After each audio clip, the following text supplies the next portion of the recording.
Welcome to Speaking of Strong Style, where we discuss the news, events, and issues surrounding New Japan Pro Wrestling.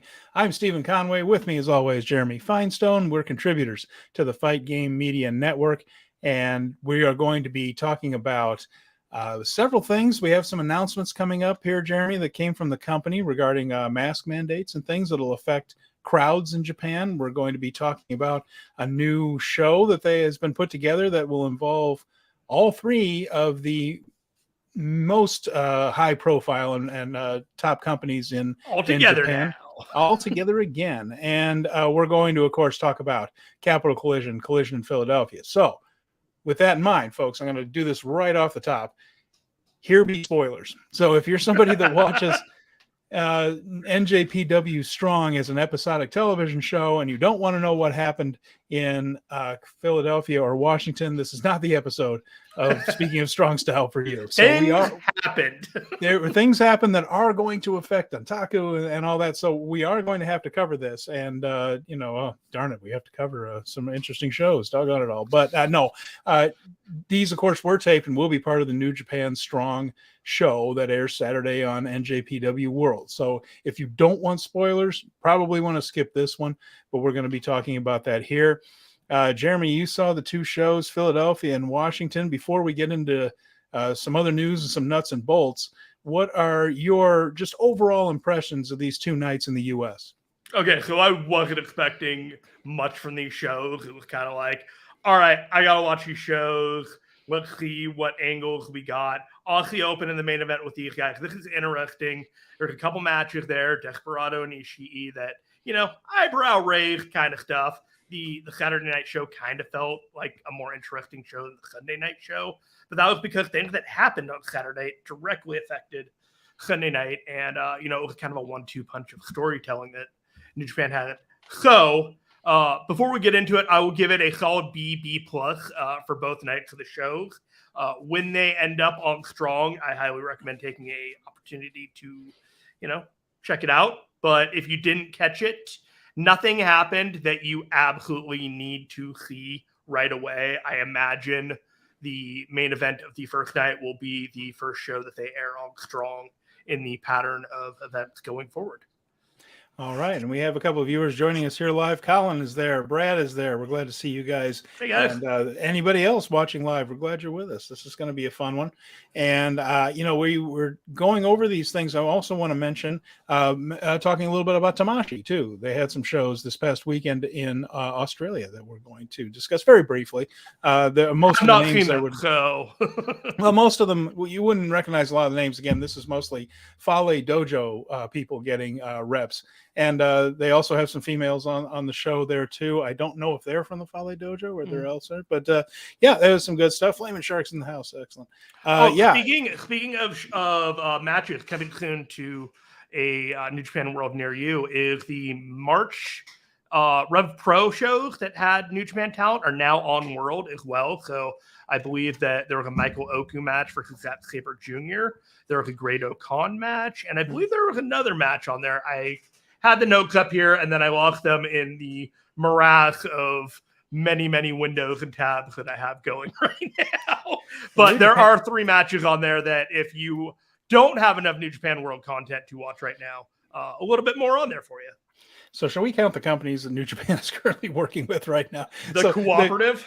They do with Noah. They're working with Noah. They're going to be working with All Japan. We don't know any of the matches for that big All Together Again show on June 9th with Noah and All Japan. So we have no idea if those are going to be within their bubble, meaning like All Japan versus All Japan, Noah versus Noah, all that, or if they'll be cross promotion, maybe a mix of both. We don't know. Nothing's been announced for that yet. It's going to be going on at Sumo Hall. And one of the reasons they're doing it is to raise some money for charity. So this could be just within their bubble, so to speak. But, they could do something special for that. But they've been working with CMLL. I want to Yota is the guy. He's going by Yota. Yota Tsuji is down in Arena, Mexico, working down there and doing a really good job. I'll tell you what, Jeremy, I do watch CMLL once in a while. And I just want to mention Yota Tsuji is really developing nicely. I mean, he had the nice run in Rev Pro in England. He's coming along really good in CMLL. I saw Hirai Kawato He was Kawato-san there and working with Okamura for the most part when he was on excursion. And I think that Yota Tsuji is further ahead charisma-wise as far as working that crowd goes than Kawato was. And Kawato was there for quite a while. So all good signs pointing toward Yota Tsuji. I do not know if he is the person. The guy. He's asteroid approaching Earth. The beast coming to take over Tokyo. Who knows? But I will put all my chips in on Yota Tsuji. I am so excited. I told you a couple weeks ago how I feel about watching guys on excursion on excursion. So I get excited when you give me these updates. You're like, hey, it's looking good. I'm like, yeah. Flaming Shark mentioning New Japan as being the Japanese AEW, trying to work with everybody. That's about right. Yeah, true forbidden door, my friend. Everybody goes through New Japan. And as Brad mentions, there are two outliers in this whole thing, and it's AAA and WWE. And of course, AAA, they are the mortal enemies of CMLL. Never shall anything pass between, which isn't quite true. Some people have gone back from AAA to CMLL, but for the most part, you're dead to CMLL if you dare to appear in a AAA ring. It's not always true, but it's mostly true. And this is where issues like Penta and Phoenix not being on the door come into play, right? Yeah, and in fact, there's been some, Kenny Omega was the champion of AAA for a while, which caused no. If you're big enough, you can do whatever you want. Those rules don't apply to you, kind of thing. It can be overcome, but the politics are difficult. It complicates things. Doesn't make things impossible, but it complicates things. So yeah, and So anyway, so we're gonna have they're gonna be working with everybody there. So I just want to mention Yota Tsuji appearing in Arena Mexico a little bit recently. So it's good to see him doing well. I like the dude. Looking forward to him being back. Another reminder, we're going to be available here as a podcast a little bit later on tonight. Apple Podcasts, Spotify, Amazon Podcast, wherever you get your podcasts, by cracky. You can find us there. You can rate us, give us a review. We appreciate all that feedback. Anywhere that you see us, you want to just say we get 5 stars. I will buy you a cup of coffee. There you go. If I ever meet you, I'll buy you a cup of coffee in exchange for the full 5-star experience from any of the platforms that we currently can be accessed from. Free coffee to be had in San Jose, California. Woo! What more could you ask for? So they announced we're going to get into these shows soon. They announced a little bit of news about masks, Jeremy, that will affect Dontaku. Starting in May, masks are to be left up to individuals. That includes both the audience and the personnel, the people that work for New Japan as well. So I might be seeing fewer masks. It's going to be a personal choice now. And also crowds are 100% cheering and at 100% capacity. So all those restrictions have been lifted. No more every other chair, no more sections of people cheering. And at New Japan shows now, 100% capacity, 100% cheering. And and with this, I'm just going to put this on the screen right there. Can we give you 7 stars if we're in Tokyo? Everything's better in the Tokyo Dome, baby. Sure, it's always better in Tokyo. Always better in Tokyo. We have the Smurfs. We have the Smurfs viewers. I love this stuff. Do you think that there's going to be a lot of masks still in the audience, even though? Yeah, I do. I think so too. That was cultural anyway. I was in Japan in 2019, so before the pandemic, and it is considered polite. This is before any ever heard of COVID. It is considered polite if you are a little bit under the weather to wear a mask so as to not spread germs. Go figure. You don't say. And somehow it wasn't a giant political statement. We're not going to get into all that, but it is a cultural thing in Japan. It is considered polite to wear a mask if you have the sniffles or something, so you don't spread them. And so just be used to seeing masks on there, even though it's a personal choice now. Yeah, and I think you will still see people doing that, and maybe some more that just feel a little more comfortable or a little safer or whatever. But I think you're going to be seeing. I wouldn't be shocked if you see a lot of the New Japan talent when they're announced still wearing masks. Yeah, but it's not going to be required anymore. Right. So that's. But what I'm saying about that is not trying to make some statement about masks. What I'm saying is that after all this time here in 2023. Japan is starting to feel a little more confident about the future. And I don't mean just New Japan, just Japan as a whole, and that this is being allowed. So that's something that we're going to be seeing in May. And personally, the cheering has made such a difference to me. I'm glad to see that cheering is going to be allowed there. So I mean, we're approaching this from how we get to watch these shows and how the sound and the presentation and the audience interacts with the show. So it's important to talk about these things because things changed for the last 3 years. And we've been gradually talking about how it's just been feeling stronger and stronger, a little bit more all the way back from what New Japan is. And so, we're just tracking the progress of getting back to 100% here. And this is a big deal in that aspect. There was a visible difference in the work too. You could see that getting that cheering crowd back energized the guys. They were putting forth a lot of effort during the pandemic. That is not trying to say anybody was slacking, but when you get that feedback, when you can get that rush off the crowd, when you can understand what they're into and what they're not into, which is more challenging to do with clapping, you could see a visible difference in the energy in the ring right there. The guys just fed off of it. So it's going to be nice to hear that full time. And remember how many things they waited to pull the trigger on until that they could get the engagement with the fans and the reactions and like the energy that something was important when it happened. They waited on Sonata. Just 5 guys happened after the end of the year, after they'd made a lot of campaigns and intonations. They really pulled the trigger at the New Japan Cup when things had eased even more. It's like there was timing issues with how they pulled the trigger on a lot of these guys and changing all of these stables and what they did. And it makes a lot more sense now when you look at it in like the blueprint landscape of why they did what they did and waiting, even though it felt like, man, pull the trigger on all these guys. If they'd pulled the trigger and the audiences couldn't react to full capacity, would it have meant as much?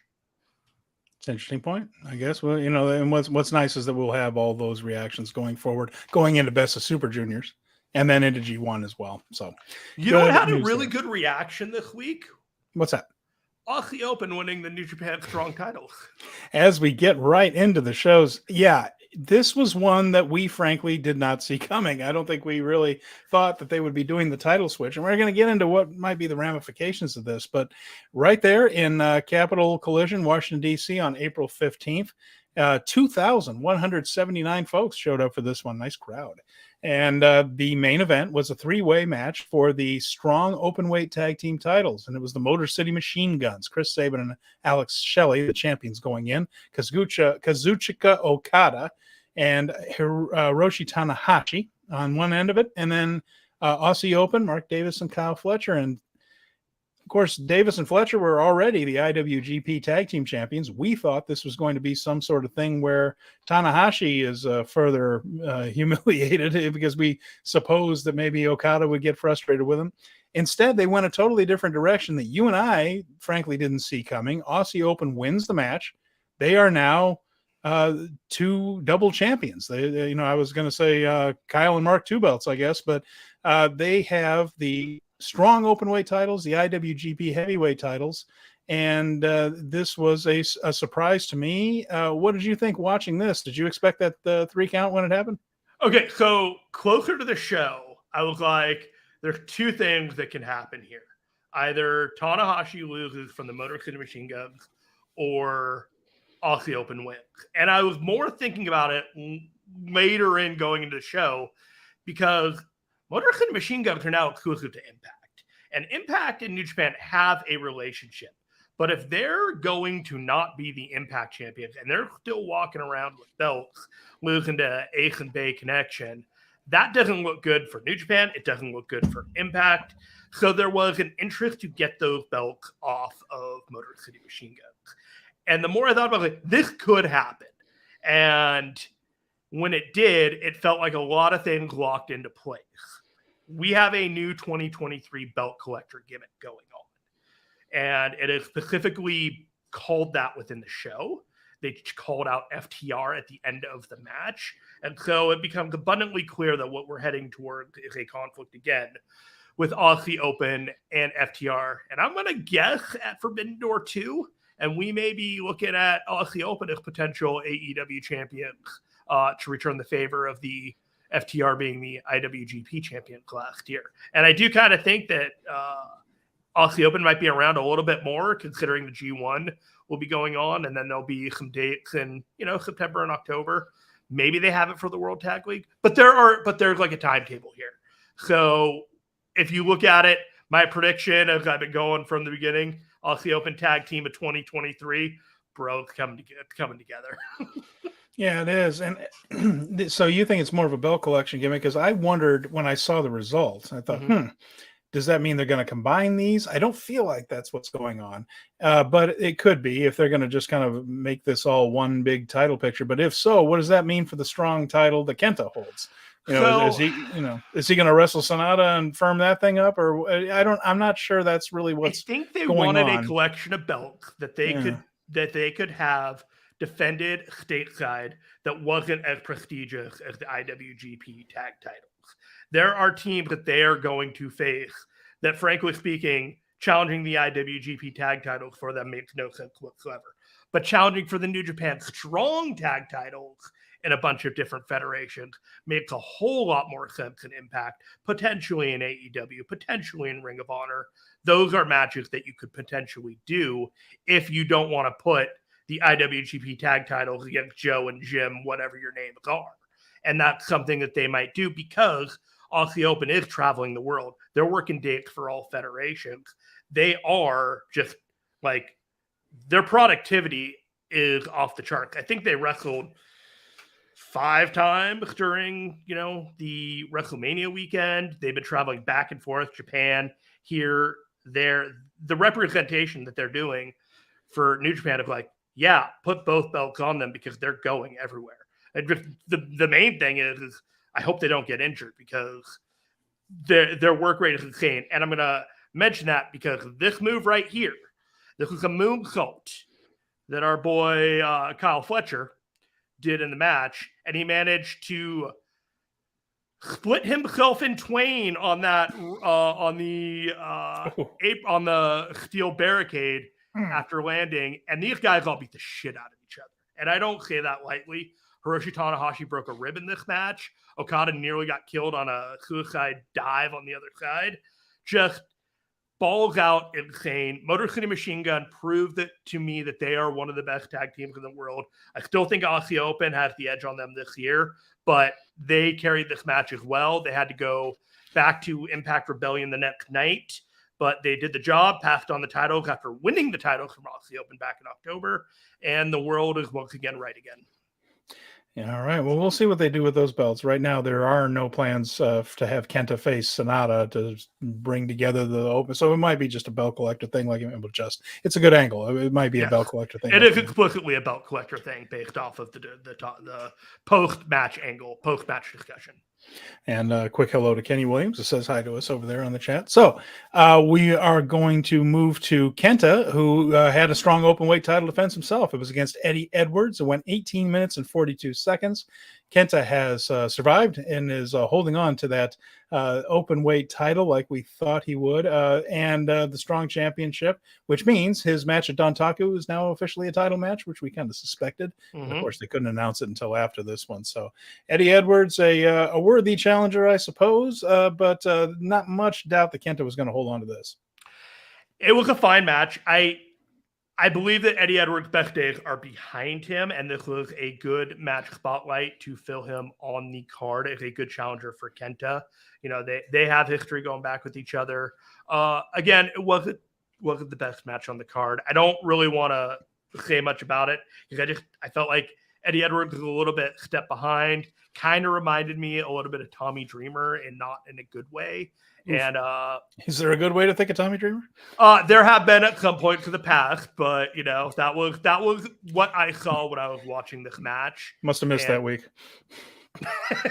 There was 1 week in the catalog. Was there a good week for Tommy? I don't know. I'm just trying to be honest. Not sure there was.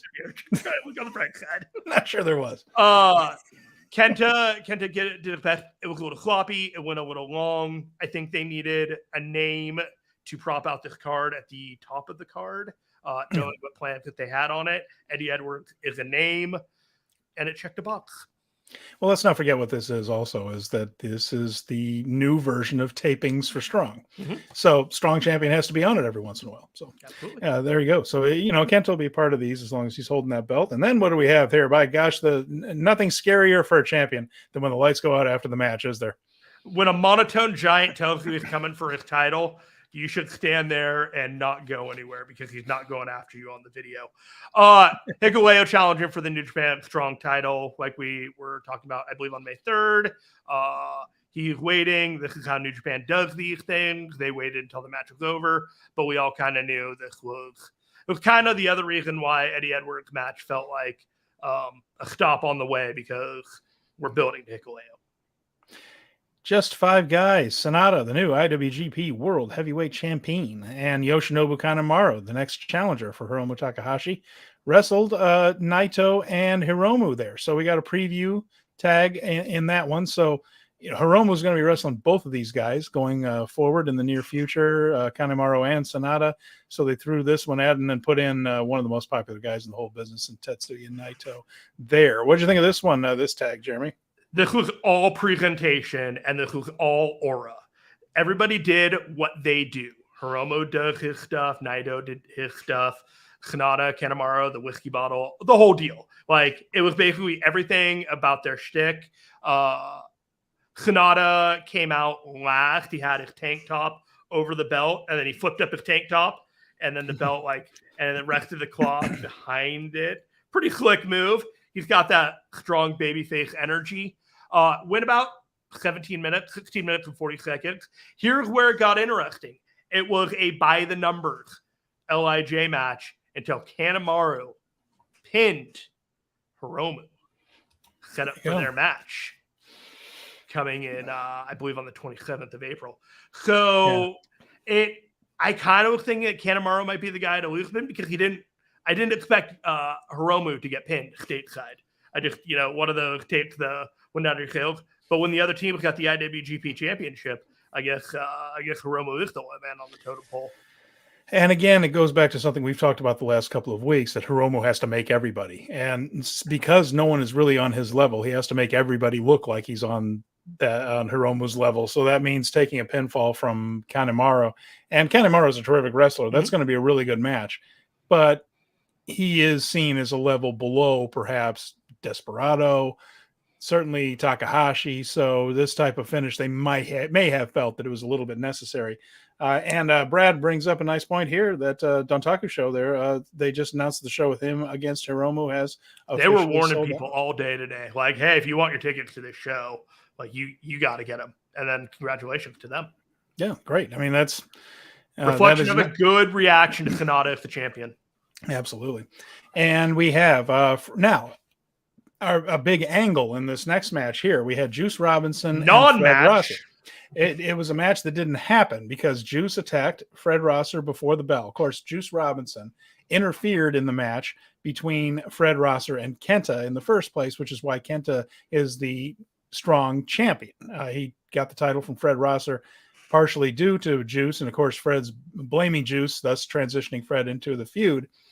Now, you had some thoughts on why this had to be the way this went, and it's very interesting. I think you're absolutely correct. We're going to get to that in a second. So, of course, Juice was involved in that mini tournament for the shot at the U.S. title, Kenny Omega's U.S. title. For political reasons, or at least storyline reasons, or however you want to put it, Juice needed to get out of that. So here's how they got out of it. Juice attacked Rosser before, being the jerk heel that he is, before the bell, and attacked some New Japan officials as well in the midst of all that, thus getting himself storyline suspended.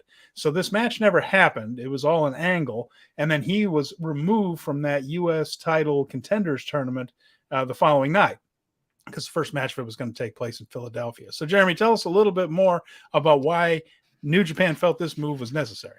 Bro, this whole thing is a fucking mess. It's just such a mess. Okay, first off, we need to go back to Battle in the Valley when Fred Rosser was defending a champion against Kenta. Okay. And he was getting booed against Kenta. And that was a bad sign. So from the last time that we've seen on a New Japan show, a prominent spot for Fred Rosser, he was booed by the crowd, comes into this show, puts a chair with Tony Storm's name on it on the front row so that Juice can have his wife see him get his ass kicked by Fred Rosser. And when you put all of this together, fuck, beat his ass, Juice. Like, you're the face here. Like, he has escalated this to a point where it's like, there's no winners here. No one's right. No one has the moral high ground anymore. But I kind of side with Juice here when you escalated it, like trying to bring his wife into the picture. The whole rest of it. Well, like, Tony's a heel too, so Tony's a heel too, but there's just a whole thing here that she's like, you read the room wrong, Fred Rocker. And then he got his ass handed to him, pillar to post. He got beat on the stage. He got this pile driver taken. He got chairs on the ring, just beat down, taken around the corner, and then he just got taken away. And it was briefly mentioned. They moved on, but it wasn't until later that they announced that Juice was going to be suspended and that he was no longer going to be on the show in any matches until further notice. So why did they do this, Steven, you ask? Why did they do this, Jeremy? I'm asking. Jay White wasn't supposed to go to AEW. And so now that Jay White is with Juice Robinson on Rampage the night before talking about Bullet Club Gold and doing the Too Sweet, it kind of undercuts David Finlay, doesn't it? David Finlay, who by the announcer's explanation have been told he has complete and utter control over Bullet Club and whatever he says goes. And he kicked out Jay White. And if Jay White ever wants to be in Bullet Club or have any matches in New Japan, they have to go through him. So what does it say if you just have his buddy over there doing matches carefree and careless and David Finlay just lets it happen? This guy is ruling everything in Bullet Club with an iron fist. It just doesn't look right. So they have to get him off this show in some way, shape, or form, given that the angle happened Battle in the Valley. Jay White timeline veered back and forth until he came into AEW. Then we had this match, and people might be asking the question, well, why do you have Jay White's buddy wrestling in a match on a show that's basically commandeered by David Finlay, and they're telling us David Finlay runs Bullet Club? That's a question. So they had to no contest this and, follow it up in some way, shape, or form. But I wouldn't be surprised if we see Fred Rosser on an AEW ring or even a Ring of Honor ring or some other show that is not New Japan that David Finlay won't be involved with in order to continue this feud. We'll see how that turns out. But yeah, Juice not in the U.S. title tournament, and that led to something else in Philadelphia we'll get to in a moment. So special singles match, Tomohiro Ishii over El Desperado. I'd imagine this match was fantastic. I know that it ended with a rare win for Ishii, who usually loses when he goes to the United States. There was a story behind this match. Go ahead. So, do you remember their match about 3 years ago? Sure. Yeah. No. I mean, these two actually have really good chemistry together. That had everything to do with this match, and this was the ghost that Desperado couldn't give up, and so he was chasing Ishii, and this match meant more to him than it did to Ishii. But Ishii was in there, and he was in there to win this match. But this was something that Desperado wanted to win, and they went hard at each other. They beat the ever-living piss out of each other, I would have to say. 16 minutes, 40 seconds, same as the LIJ match. Here's where it got interesting. Desperado had this match won. He put Ishii in the Pinche Loco, hit the move, sat there in shock, and instead of pinning him, got him up for another one. The numero dos. He tried a numero dos on him? He tried it again. Ishii powered out, gave him a headbutt, killed him, gave him the vertical brainbuster, and pinned him. And it was tragic. But as I was watching, and I wrote in the Discord in our group chat, we were like, Despy, you stupid motherfucker. You stupid man. Pin him. We all saw it, and when you see it, you'll know that he had him dead to rights, and you wanted Desperado to get this win. Pride goeth before the fall, Desperado. Pride goeth before the fall, my man. It was tragic, but a longer story. And when Desperado gets that win, man, it's gonna be a big deal. This is his new white whale. We had a world television title defense on this one, and we were curious about this going into the show because of the styles, and you have an MMA fighter against the best technical wrestler out there. Well, I mean, there's some Brian, there are some Brian Danielson fans. I won't argue with those guys either there. But, it's Zack and Daniel. One of the two are the best technical wrestler on earth. Tom Lawler, terrific character, really good wrestler, has that MMA background. What was this television title defense like? Zack got away with it. He's going to be facing Jeff Cobb for the title in a very interesting match coming up in Dontaku. So how was this defense? This was a fantastic match. There are people, and I wouldn't argue with them, that said this was the best. This was the best match on the show. Oh, wow. They went at it hard, especially in the last 3.5 minutes of the match. Once they got that 10-minute ring, they went pretty gnarly on each other, and the finish was the roll-up that Zack Sabre has, but he has now a new name for it. Have you seen the new name for this finish? It's a Wham reference, if I'm not mistaken. So he got the George Michael reference back in there. What is it officially? It is the Wake Me Up Before You Go Go. There it is. I love it. Zack Sabre Jr. is a secret babyface. And we've known that for a while, but so that with that, they were able to announce that the Jeff Cobb match is for the television title. So we had another angle before that. So we're going to get to this, and we're going to talk about a couple of matches together here because one led into the other. So it doesn't make sense to go backwards in this one. The first match of the night, the first match of the night was Bad Dude Tito and Shane Haste beating Royce Isaacs and Jarrell Nelson in kind of a dark match there. Not dark. I think it was broadcast, but wasn't part of the main card. Then we had an 8-man tag? It was an 8-man tag. 10-man tag. 10. No, there were 10. Yeah, you're right. So here we go. I'm going to Speedball Mike Bailey, Gabriel Kidd, Kevin Knight, Volador Jr., and Kushida on one side of it. On the other was Leo Rush, Rocky Romero, Chuck Taylor, the DKC, and Clark Connors. I mentioned him last for a reason. First of all, Volador pinned Rocky in the match. So that sets up once again Volador challenging Rocky for the CMLL historic welterweight title. That's going to go on in Mexico City. So much fun in New Japan. You get to see angles from CMLL in Washington, D.C. for a match that's going to be set up for Mexico City. I love this stuff. It all weaves together. It's like Secret Wars back in the day. But we had are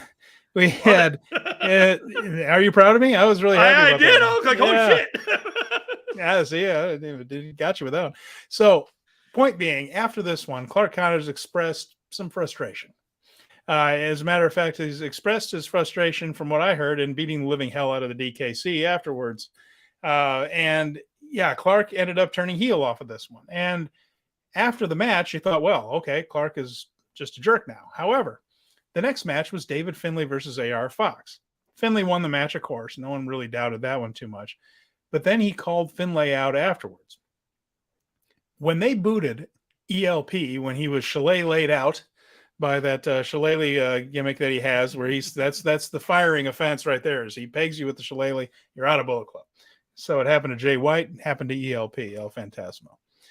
He said in post-match comments that he already had the next guy picked out. Well, it turns out the next guy was Clark Connors. So I admit, again, I didn't really see that one coming, but Clark Connors is now Bullet Club. And Connors beat the hell out of the DKC after the match, and they immediately set up a match between the two for Philadelphia the following night. But yeah, here you go, right there with the two sweet, and the photograph on the screen for the podcast folks is David Finlay on the microphone giving the two sweet to Clark Connors, the newest member of Bullet Club.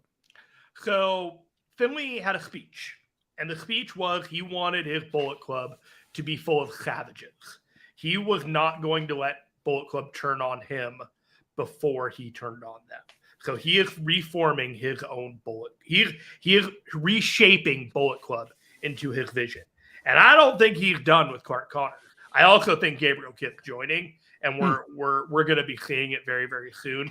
There were tells here and there that was just kind of like, just one of those things.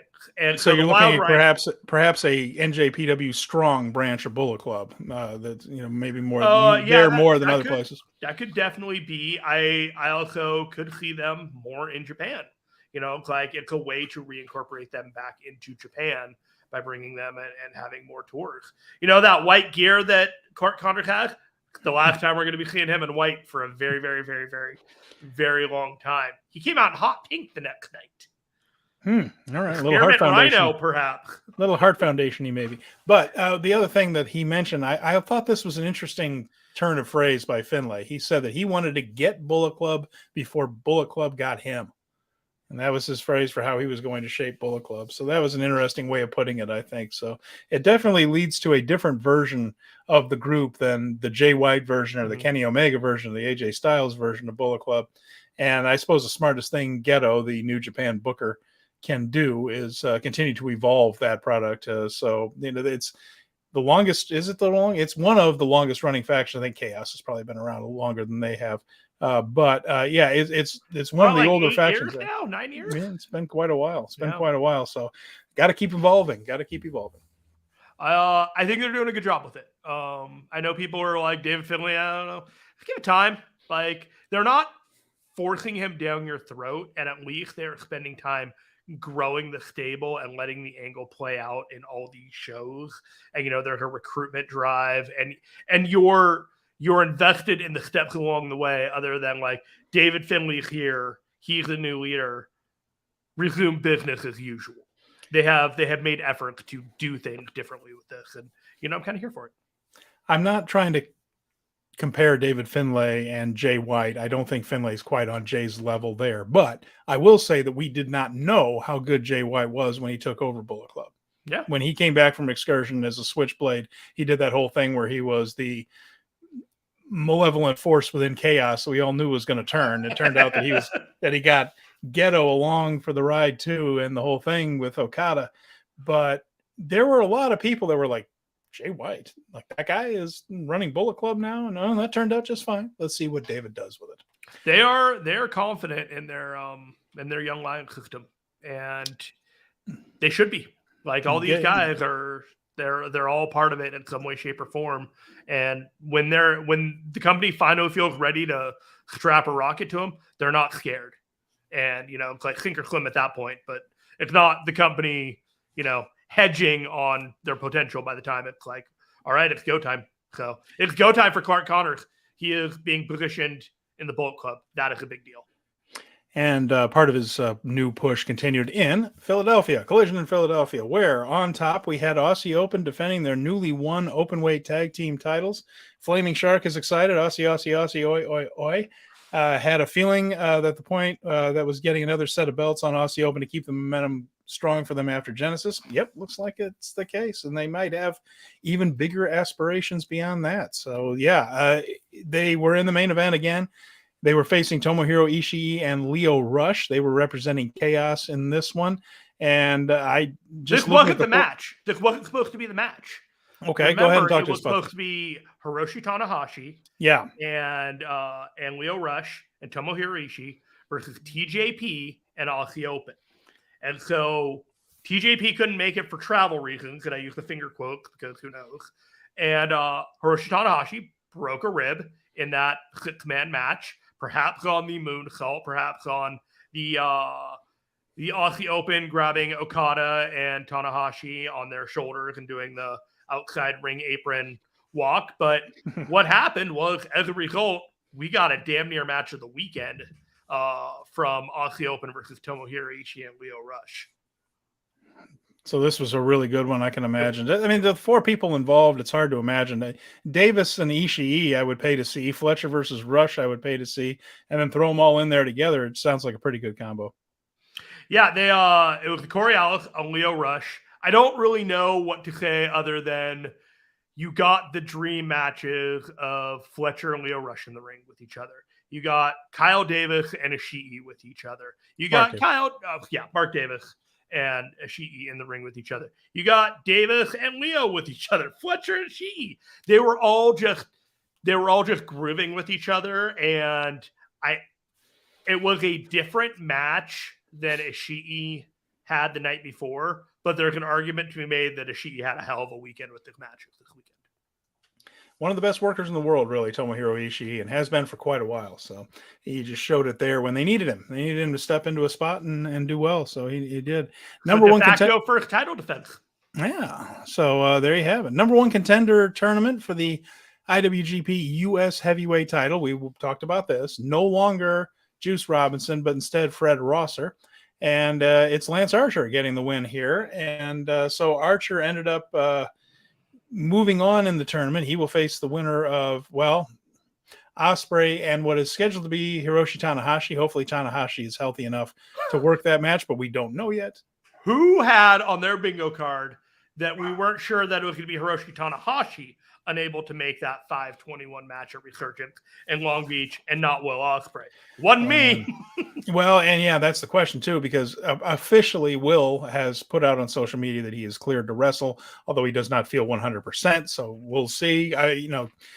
Keep your eye on this space. We'll obviously keep you up to date on everything that happens with that as to whether or not Tanahashi, Ospreay, any of them are able to make it to that match there. Hopefully they will. Of course, we're rooting for everybody to be healthy again. Interesting note, if this does turn out to be Ospreay versus Lance Archer, I got to see their last collision there, Jeremy. It was at the first night of the G1 in 2019 when they went to Dallas. And I had a feeling that Archer was going to win that match because Archer, who is from Texas and from that area,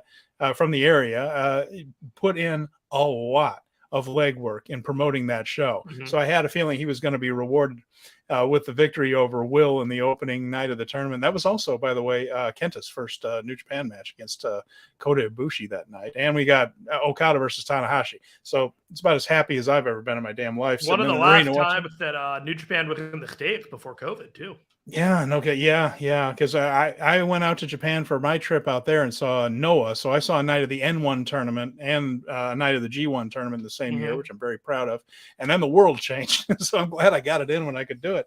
But Archer got the win in that one, so actually Ospreay owes him one. Funny thing about that too, Jeremy, of course, Archer back then, I don't know if he still is, he was using the claw a lot.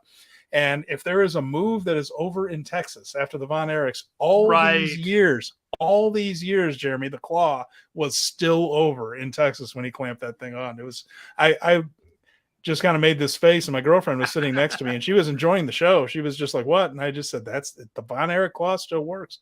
And even she was aware of the Von Erich claw just from osmosis from living in Plano and around the Texas area. Stuff is just in the air there. So I think the plan is for Ospreay to eventually get the win back if the planets align and everybody can do the match and be healthy.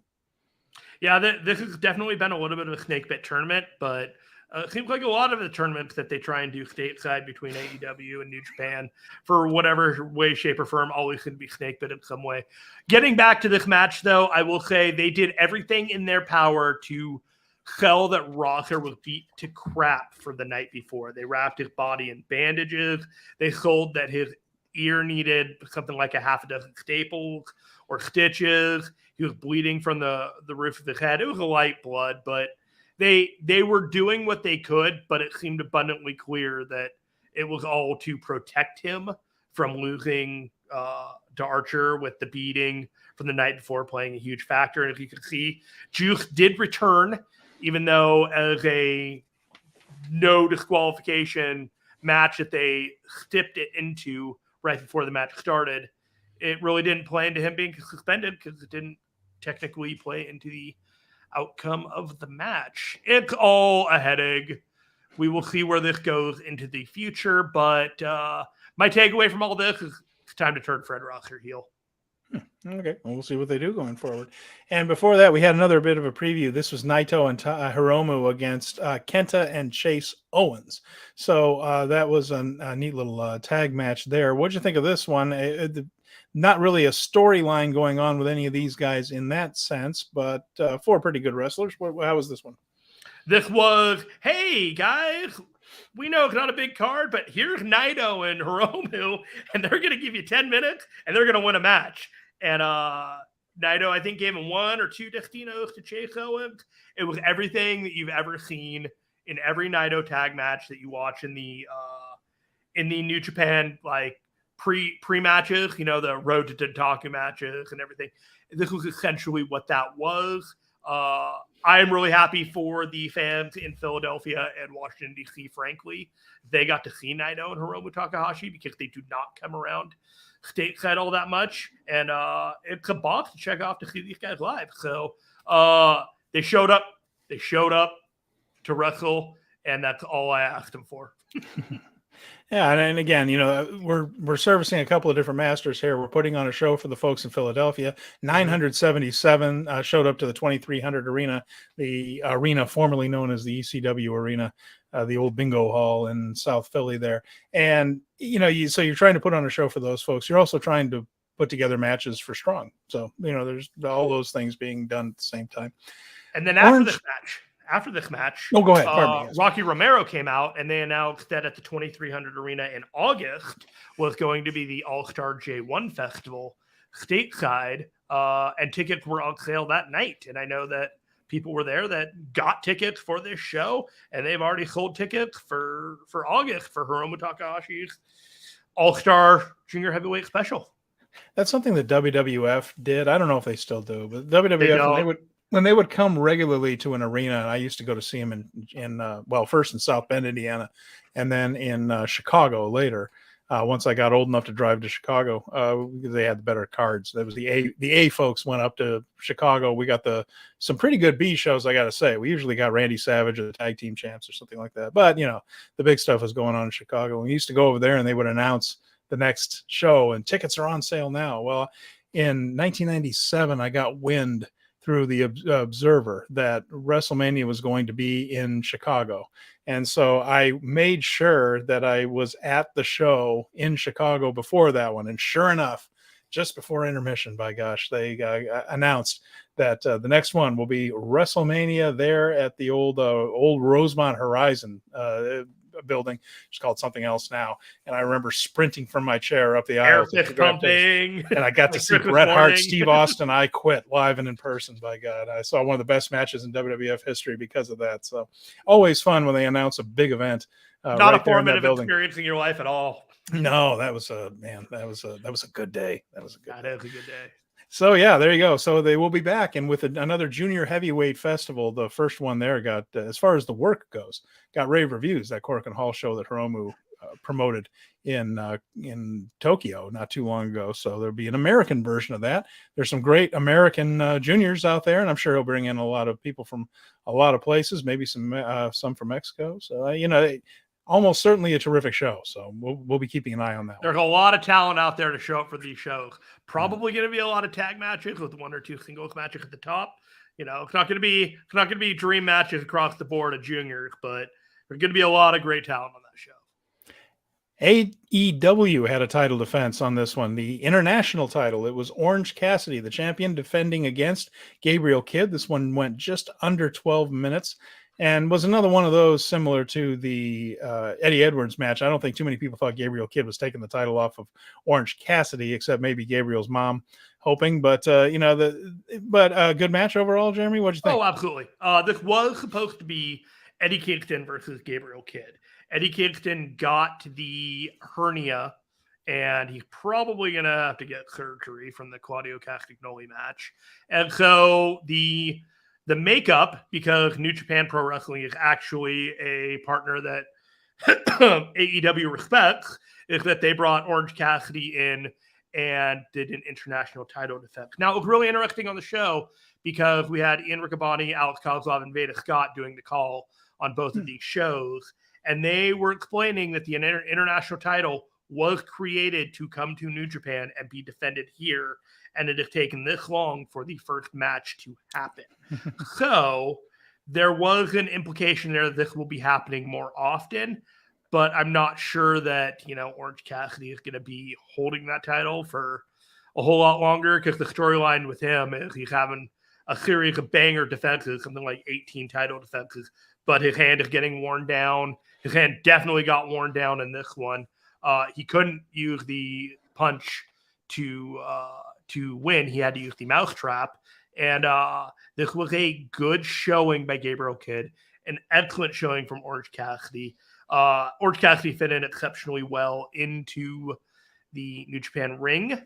Afterward, they did the handshake, show of respect. We got the sunglasses on Gabriel Kidd, a little bit of comedy, a little bit of haha, but I don't know how much longer Gabriel Kidd's going to be doing haha comedy for the crowd. If you wink, wink, nudge, nudge, know what I'm saying. So Well, it was a great match. It over delivered, and when it was Eddie Kingston and Gabriel Kidd, you had an idea it was going to be one kind of match. This being another match with Orange Cassidy showed a side of Gabriel Kidd that he is not normally able to show with the style that Orange Cassidy does. I recommend watching it for that. So with that, we're going to look at the rest of this card here. The Clark Connors defeated the DKC in a match we're going to get to in just a minute. There's not much to say about that, except it was part of Clark Connors' push as a new member of Bullet Club. We also got just 5 guys, the IWGP World Champion Sonata and Kanemaru, again teaming up, this time against Homicide and Rocky Romero. And you would not be surprised to hear that just 5 guys won that one, of course. Was that the finish right there? Yes. Okay, so what we're seeing is Sonata doing his O'Connor roll with the bridge for the folks on the podcast on Homicide, which is exactly the right finish. That's who should have been taking the pin in this one. And then we saw Team Filthy, Tom Lawler, Royce Isaacs, and Jarrell Nelson against the Mighty Don't Kneel, being Zack Sabre, Shane Haste, and Bad Dude Tito. And they've been very judicious with Mikey Nichols. He wasn't there on this one, but he will be coming back very soon. Team Filthy got the win in this one. Bit of a surprise. Trading the wins back and forth, TMDK won last night, and it just seems like these two stables are going to be feuding with each other until, I don't know, maybe they join up. Seems like they all seem kind of all cut from the same cloth is all I'm saying.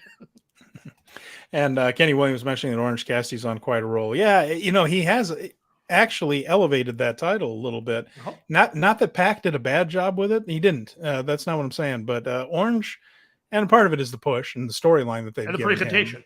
But you have to deliver in the ring, and he certainly does that. So Orange has made that title into something that I pay attention to now, and it is in a pile, a morass, a lake full of belts that rattle around the AEW locker room, but that one actually does matter to me anyway. So yeah, you don't even have to build the matches, which is weird because the psychology of building these matches, but you just know that Orange Cassidy will have a good match, and he is, I don't want to say supremely underrated, but I think he's at a point where he's still too underrated for his own good.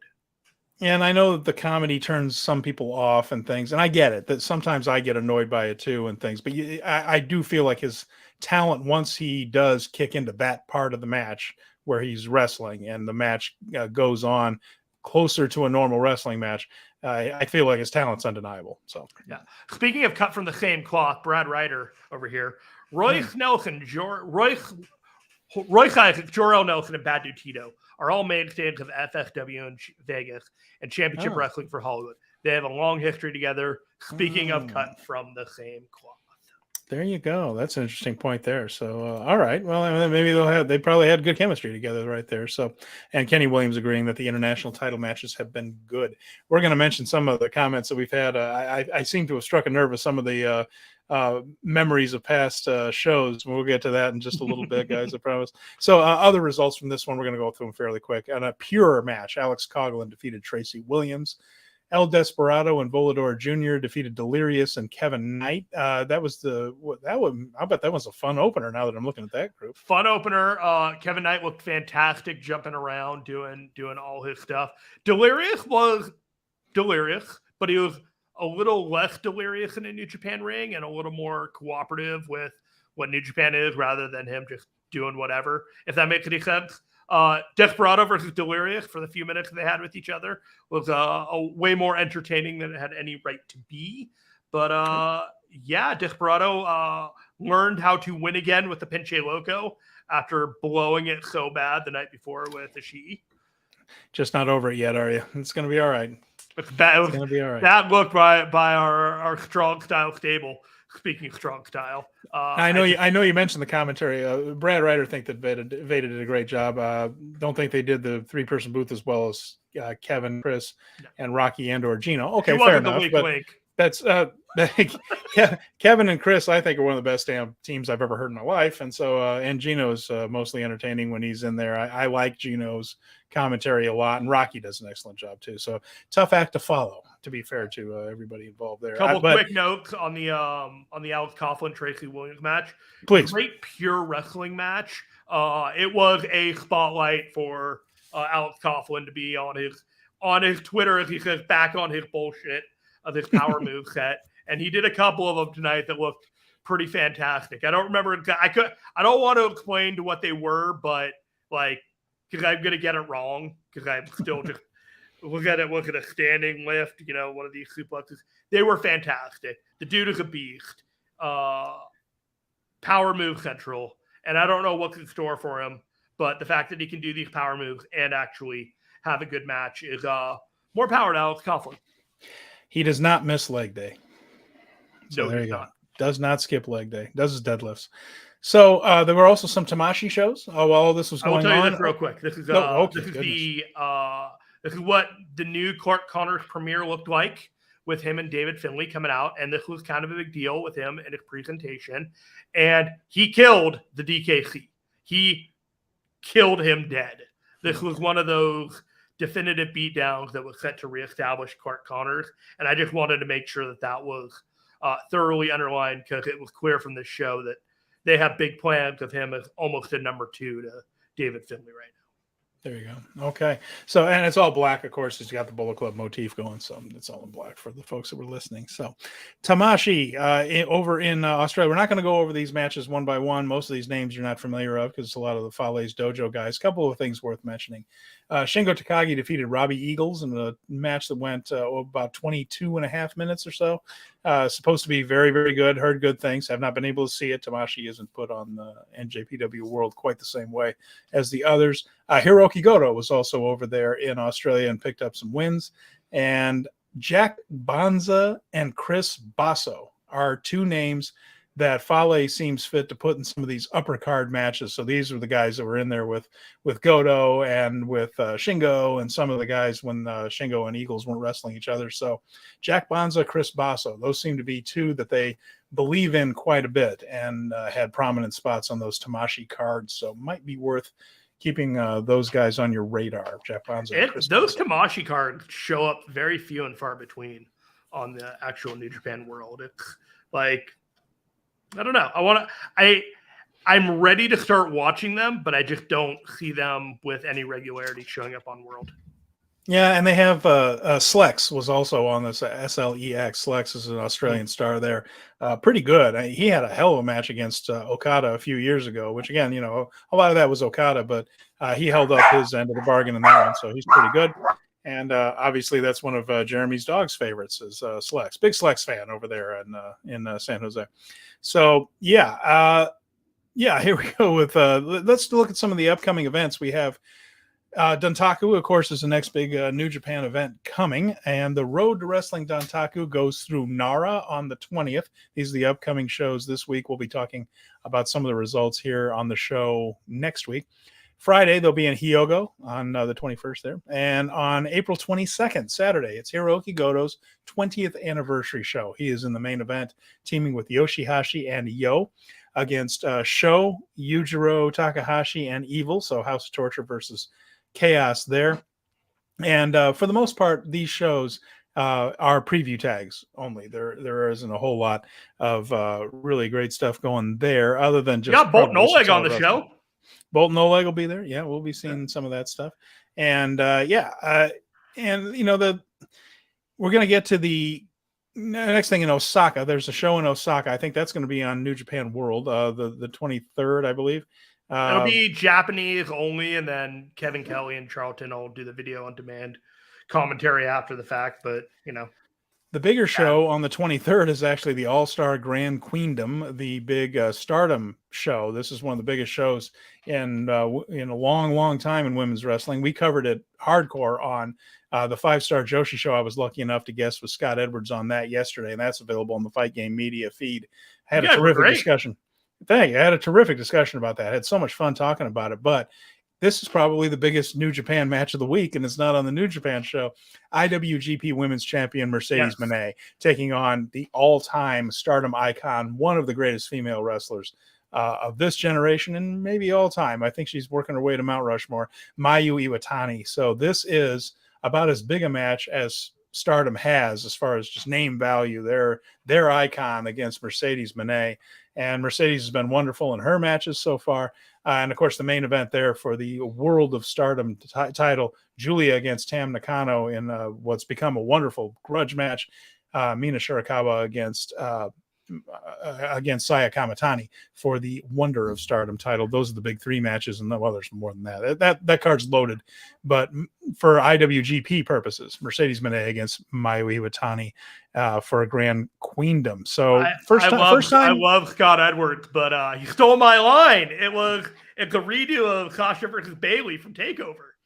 Well, it's an interesting dynamic on that, and we know that Mone knows how to play that role, so that might be where they went with it.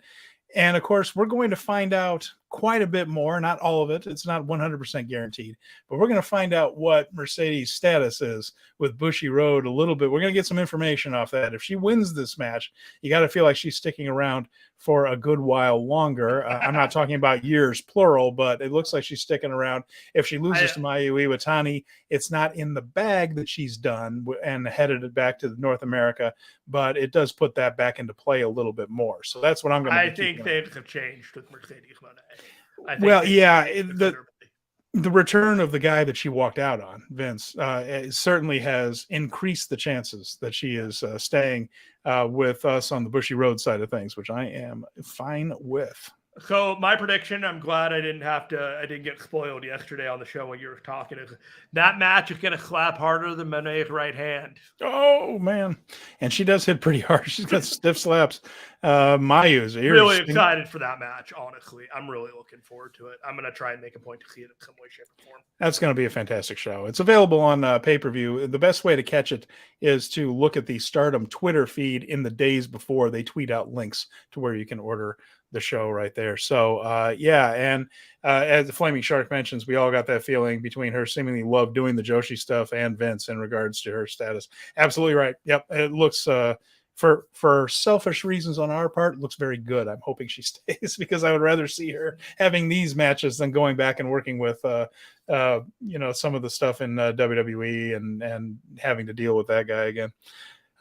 Moving on from that, the road to Dontaku continues in Kochi, Ehime, Hiroshima. Now, Hiroshima, we're going to get some good stuff. We're going to get the lineups for Best of the Super Juniors. This is on the 27th. So that show's on the 27th. Lineup for BOSJ. We're also going to see that's exciting. Special challenge match, Naito versus Doki. The IWGP Junior Tag Team titles on the line as the Jet Setters, Kushida and Kevin Knight, challenge TJP and Akira from United Empire. We will also see Hiromu Takahashi defending his title against Shinobu Kanemaru that night. So that show on the 27th is a biggie. That IWGP Junior Heavyweight Tag Team match, that could be a title change. Kevin Knight and Kushida is not a team that you can look at and say, I don't know if you want to put the belts on those guys. Flaming Shark saying that New Japan feels like it's flowing and all the main shows have felt important. It does feel good. And the fact that they have sold a lot of tickets for this show in Fukuoka is a very good sign. The people are feeling good about New Japan, feeling energized by it. And I'm glad it's coming and glad we're here for it. It's an interesting time for wrestling. Wrestling as a whole right now, doing very well. I know that this is off topic a little bit, but SummerSlam selling well over 30,000 tickets in the first couple of days there. I think that Wembley show is going to blow everybody away. There's just so many exciting things going on in wrestling right now, and people seem to be there for it. Wrestling is warm. I'm not going to say it's hot. It's difficult to do that in today's culture the way it has been in the past, like when Austin hit or Hulkamania hit. People are ready to go to wrestling this summer. Yeah, it just feels like people are a little excited about pro wrestling again. I like it when it gets like that. And then one other thing to mention there in Then Kagashima, the wrestling Satsuma no Kuni. I've been practicing that. Aussie Open against TMDK. That is Shane Haste and Mikey Nichols. Aussies versus Aussies. Aussie on Aussie violence for the IWGP Tag Team Championships. The heavyweight ones, not the open show there. Also see the King of Pro Wrestling title defended Shingo Takagi against Taichi. And then anything else you want to do before? What's that? Did they have a stipulation for that one yet? Not yet. They haven't discussed that one yet. I'm sure that once that one gets a little bit closer, we'll be hearing about that. Anything else you want to go over, Jeremy, before we get to Dontaku? No, I think I'm good. We might have forgotten something, but there's a lot in the bucket this week, I guess is the best way to put it. Flaming Shark had another comment for it I think is worth noting. AEW running Wembley, a women's promotion running Yokohama Arena. That's a big building, by the way. And from what we hear, ticket sales are very good for that Yokohama show. WWE selling like crazy. They are. New Japan running well in Japan and the States. Yeah, loves going around.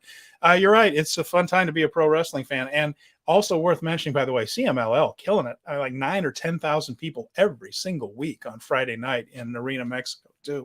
It's a bit of a different wrestling culture there. There's a lot of tourists and things and people that don't normally watch it go there because it's cultural. But, anybody that draws $10,000 people a week to the same building is doing something very right. So the formula works. The formula works. Dontaku. And of course, we will be previewing these cards in more detail as we get closer to them. Kenta versus Hikuleo for the strong title. Zack Sabre Jr. against Jeff Cobb for the TV title. Never open weight 6-man, which might be the most intriguing match on the card to me in some ways. Ren Narita, El Desperado, and Minoru Suzuki. Speaking of strong style, Jeremy. Hey, you did it. I appreciate it. Facing Kazuchika Okada and X and X. We don't know. Still don't know. I thought it was going to be Tanahashi. Not going to be Tanahashi now. Probably not. Never open weight title. Tama Tonga against David Finlay. Oh, here we go. Flaming Shark. Yeah. Happy birthday to the Bullet Club. 10 years old. So there you have 9, but 10 makes sense. We have 10-year-old David Finlay. And I'm marking that one, by the way, as a title change there. I think that Finlay's going to take that thing. One of two things is going to happen here. Finlay, and I think this is the most likely one, that Finlay ends up being the never open weight champion to give him a boost as the Bullet Club leader. The only way that doesn't happen is if El Phantasmo somehow screws him out of it, thus bringing us a feud. But it feels like Finlay's ready for a never open weight title defense. Tama Tonga's done a terrific job, and I think he has done what he needed to do, which is make the G1, make the semifinals, finals G1, win his block, all that kind of stuff, and then have this run where he's now a genuine threat as a babyface to anyone. Mission accomplished there. It might be time to do the same for Finlay on the heel side. Yeah, I think the prediction, I'm getting firmer on it, is that Finlay wins it here and ELP wins it at Wrestle Kingdom from him, or at some point. But just that's the story. I like it. Tama Tonga pretty much gone as far as he can go with that title. Yeah. And I don't know where he's going to be in the world title picture, and I'm not sure he's world title material right now. But if the mission was to get Tama Tonga where he is now, it's mission accomplished. If there is a mission to go forward with him and get him even higher, that'll be interesting. And I see how they go about doing that. Tama Tonga is now a guy that maybe not Wrestle Kingdom, maybe not Dominion, but you can put him in a singles main event as a baby face and it's fine. It doesn't look weird. It doesn't look like somebody's just getting a little pat on the ass. He's a legitimate singles main eventer, which is not where he was before this turn. So in that sense, they've done everything they've wanted to do with him. So Colin Matthey needs Hikuleo to beat Kenta and Cobb to beat Zack Sabre Jr. Colin Matthey, I don't know if those things are going to happen, but I hope they happen for you. It's Hikuleo and Kenta. You can make a case that Hikuleo could use a win there and Kenta doesn't need it. But Cobb and Sabre, I mean, geez, there are worse ideas for a TV champion than Cobb. So who knows? Maybe I don't see Cobb as the 15-minute sprinter, but that's the only thing. Sure. Kenny Williams, Bullet Club is the same age as my son. What? I know, time flies, doesn't it? So, and then, of course, Sonata versus Hiromu Takahashi. That's a big main event of Dontaku. and should be a dynamite match. I'm just really looking forward to that one. So wanted to read some comments here, Jeremy. We had some good ones. We were talking about going to wrestling events. I went off on my little tangent. And Kenny Williams is up in Toronto there, or at least near it, because he's been to NXT events. They've been great pay-per-views the 2 times they've had them there. FTR against DIY. Good Lord. That was fantastic. Adam Cole versus Gargano, 3 Stages of Hell. Terrific match. He's got some other things here he wanted to mention. And it was worth bringing up. Oh, yes, of course. Here, this is a big one. Mania 18 in Toronto. One of the favorite events. That was the Hulk Hogan Rock match. Yeah. Survivor Series 2016. That was Brock versus Goldberg. Kenny's seen some good stuff there. Some of their bigger matches. He also brings up SummerSlam 2019. It was mid. He said Trish versus Charlotte was good for the live crowd. Well, Trish Stratus in Toronto. That's a hometown girl there. So yeah. Flaming Shark has something here. In Okay. regards to Tama Tonga, Flaming Shark says the G1 will say a lot given he was in the semis last year. If he makes the semis again, I think that would further solidify the New Japan sees him as a guy close to the main event. I think that's accurate. Yeah. What do you say? No, I think that's true. And I think he could very well win his block again and come out of that into the semifinals. I mean, that's not... There'll be 4 blocks again. So yeah, there are 4 guys you can give that kind of a shove to. So yeah, he would be a good one. I like the guy's work. I enjoy it. What if we have a G1 that's so big that we still have not like 10 people in a block and we have 4 blocks? It's just they just blow it out. Just blow it out. And I thought this was interesting here. I know we have some folks in the UK, Colin's from the UK and things. How much would it cost to go to Dontaku if you were in Japan? Like what are the tickets cost? And I looked it up and I ran it all through the currency calculator and things. So, and here's what it costs for a ringside seat to Dontaku. Jeremy, what would I mean, we can play the game if you want. Do you want to take a little guess as to what it would be in the US? That's for a ringside seat. Ringside seat. We're talking the golden $3,000 for WWE for a big event. Something like that. You get to keep your chair though. You get to keep your chair. Okay. Not in New Japan. You don't keep the chair. See, New Japan, a very affordable hobby. Ringside tickets for Dontaku, $123 US. That's when you run it through the converter. And 99 pounds sterling for the folks in England there. 99 pounds sterling. So yeah, $123 for ringside. And then a good floor seat. A good floor seat for Dontaku comes in at $65 to $79 US dollars. Of course, they have different tiers there. And in pounds sterling, that is, I like saying that, 51 to 63. And the cheapest ticket in the building, you can get in for $49. I want to find out how much the Dominion tickets are at some point. We'll look at that. I want to look at those because I'm fascinated by this. So we'll take a look. And then the cheapest ticket, $49, and that's 39 pounds sterling. And the other thing, and he's in England, he's in Scotland. Oh well, there you have it. Well, I tried, Colin. There you go, Colin. That's a grievous mistake, Steven. I know. I do not equate the two, Colin. I assure you. I promise you. Moving on from that, it's Flaming Shark. If I lived in Japan, I'd be going to shows all the time. I looked up tickets for the Korakuen Hall shows, just the regular Best of the Super Juniors, although I guess that's not regular, but Korakuen Hall show. And it's about the same as when I saw Noah there, and you can get into Korakuen Hall for about the equivalent of $63 US a ticket. So pretty darn reasonable. So I just thought that would be interesting to see if you were in Japan. That's how much it would cost to go to some of these big shows that we're looking forward to. I'm definitely paying more money to see these guys stateside. So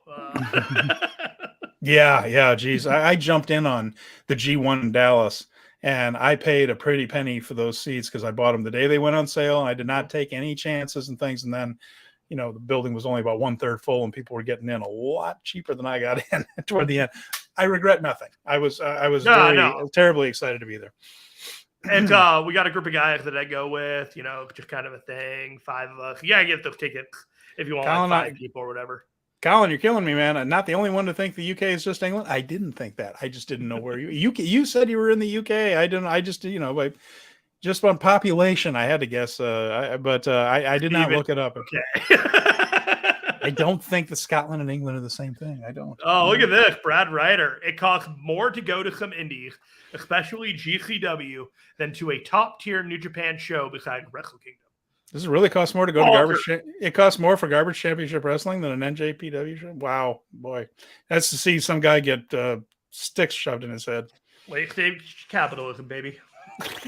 Boy, man. Yeah, well, there you go. Flaming Shark, that G1 show was absolutely worth it. It was worth it when Liger came out. That's all I needed, by the way. After that, everything was gravy. I was so happy. That was a really good one. I missed the Japan. Miguel, and I missed the trips, the Japan trips people were taking in 2016 to 2019. I hope the energy returns and people start making those trips again. Me too, my man, including me. I'm hoping to get back there sometime. I'm really hoping to get back there sometime. So. Michael Rubio is a San Jose local, and he's got a restaurant, and I'm becoming friends with him, and I'm already friends with his brother David Rubio, who's a F4W regular, and he's a good guy. If you ever get a chance to check out his pizza place, it's in New York, in San Jose. Go check it out. New York style pizza, huh? In San Jose? New York style pizza. Award winning, from what I understand. I'm going to be finding out. I'm going to be going to New York in a couple of weeks. Might be doing this show from a Manhattan hotel room in a couple of weeks, by the way. But, it's kind of cool. Skyline special. So I wanted to mention here, we have a little bit of time left.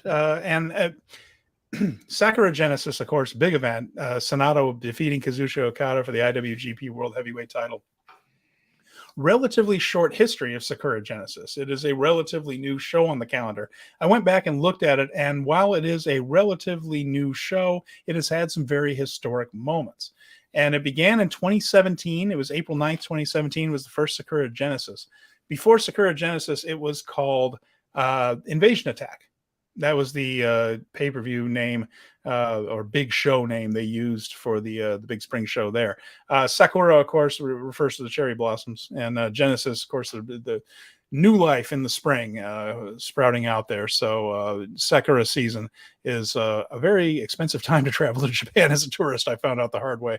That is why I went in September. Now, the first one was in 2017. That is when Katsuyori Shibata suffered the subdural hematoma in his match with Okada. And he had that shoot headbutt on Okada that was so loud it turned the stomachs of the English commentary team when it happened.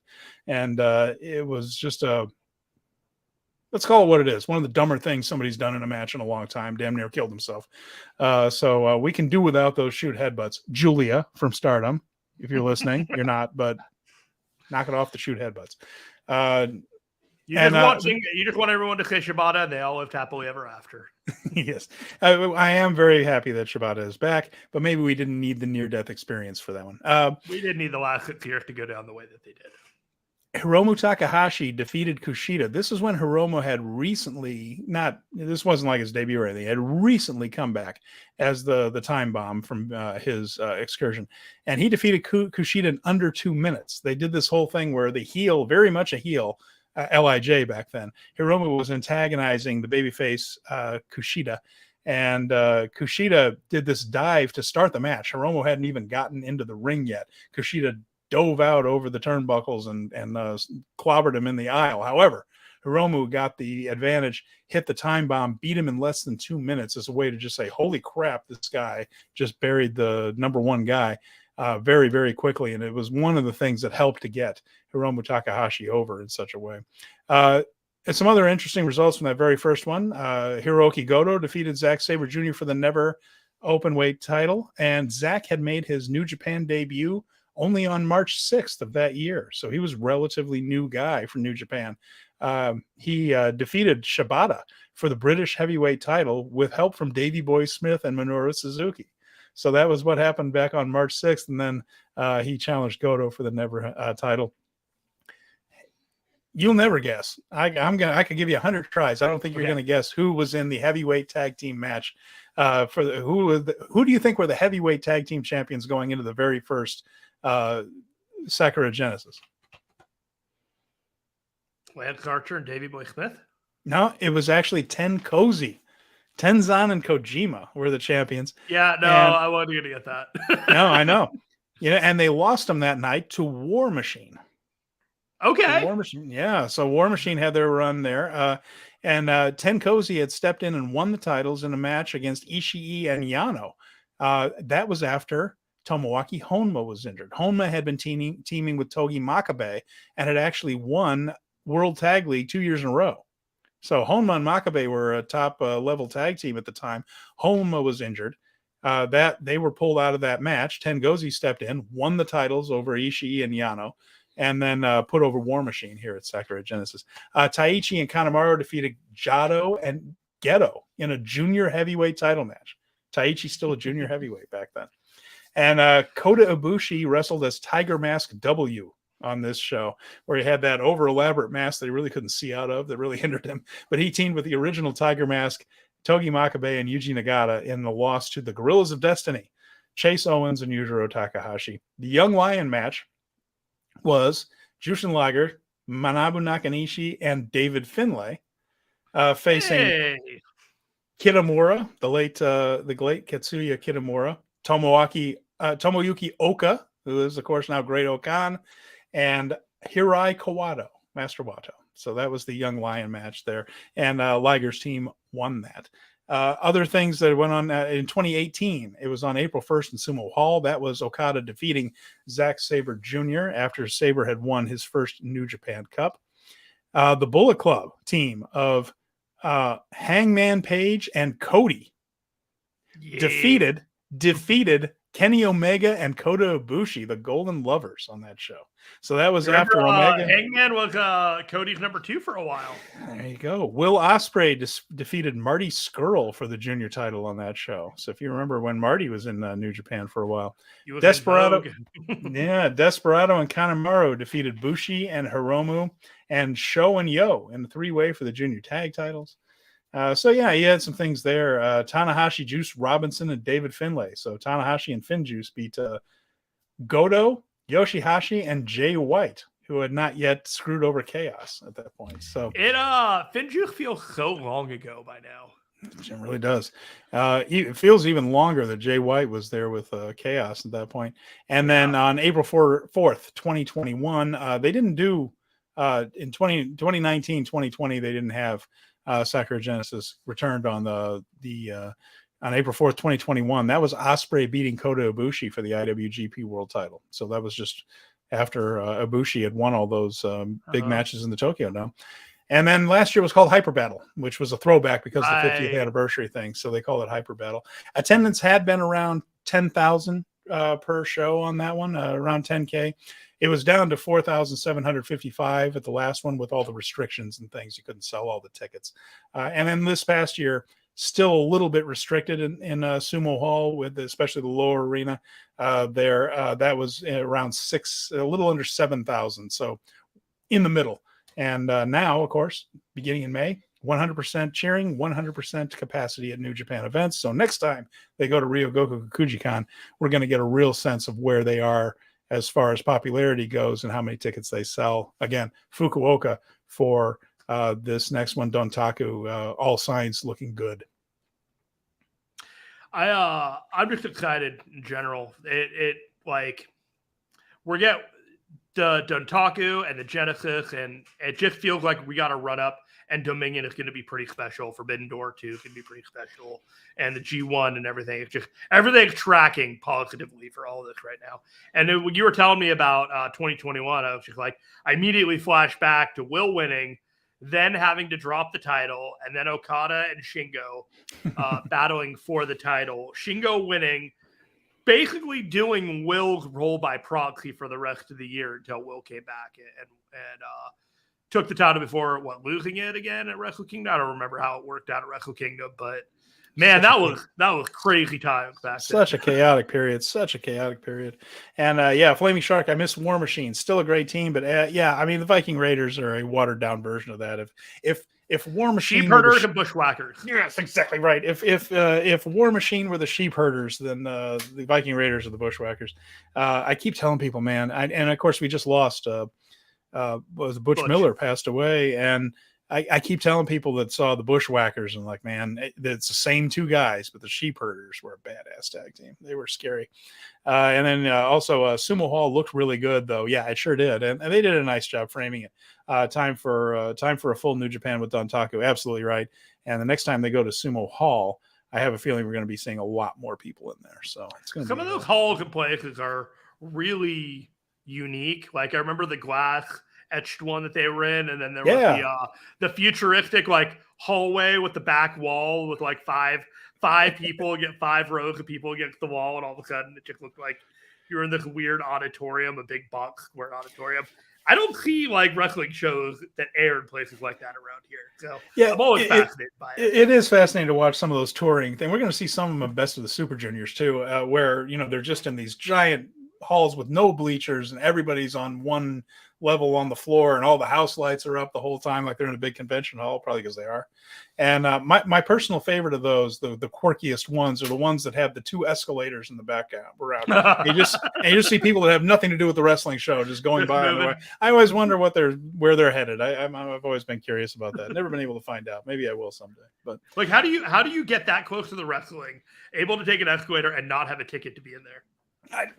Hey, you know what though? If any place you can do it is Japan. They're so polite about stuff like that. Where they'll be like, "Would you like to watch?" "Oh, I don't have a ticket. I can't. I have to keep moving." Like they would absolutely do that. You know, you could get away with it there. There's an honor code. I didn't pay to see the show. Special. I can't look. You know, I can't look.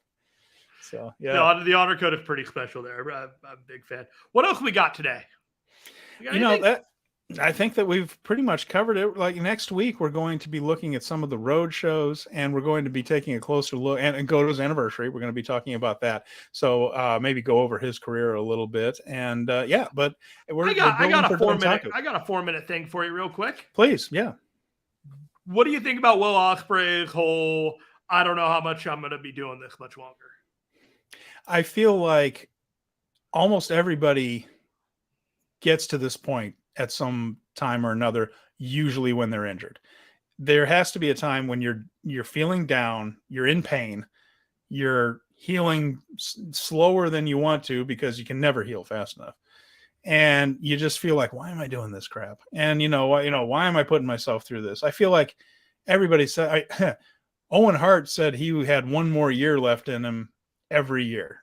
And there were people that said The Undertaker in late 90s was talking about, I've got another year left.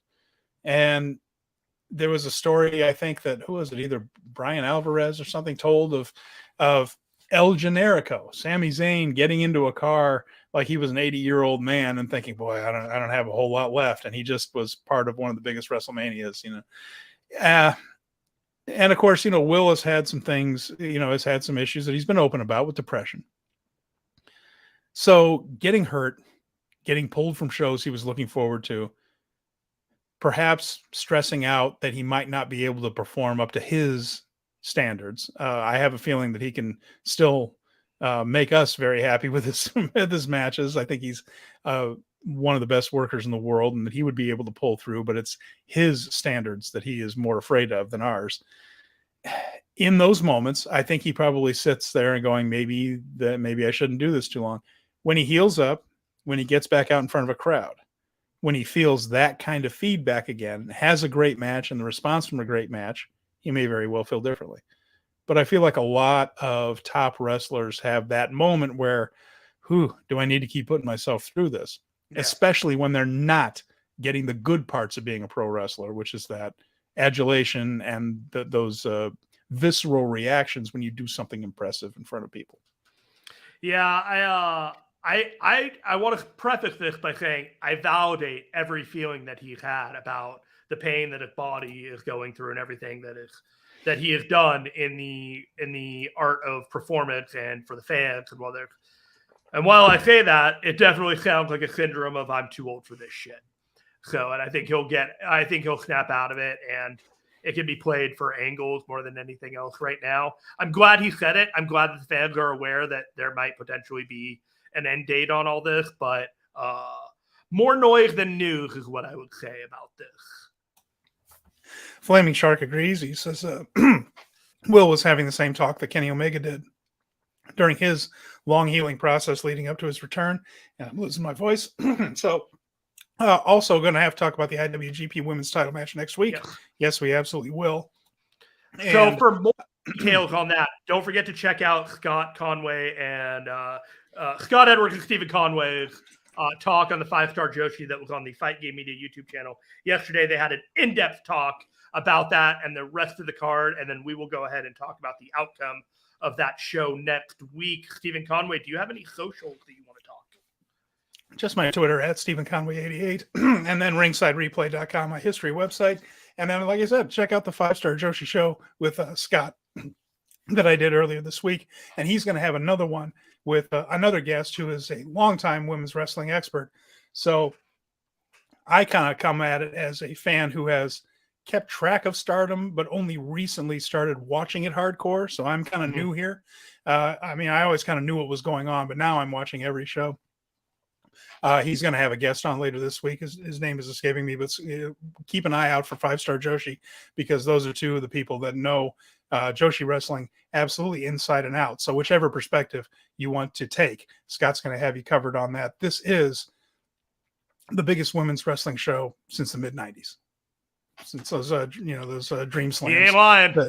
And so it's going to be great, and some wonderful matches. We counted 7 possible best matches on the show. I mean, there's 7 matches on there that might be the best match on the show. So, all right. Well, I feel like that covers it. Check out that show. We'll talk about it next week.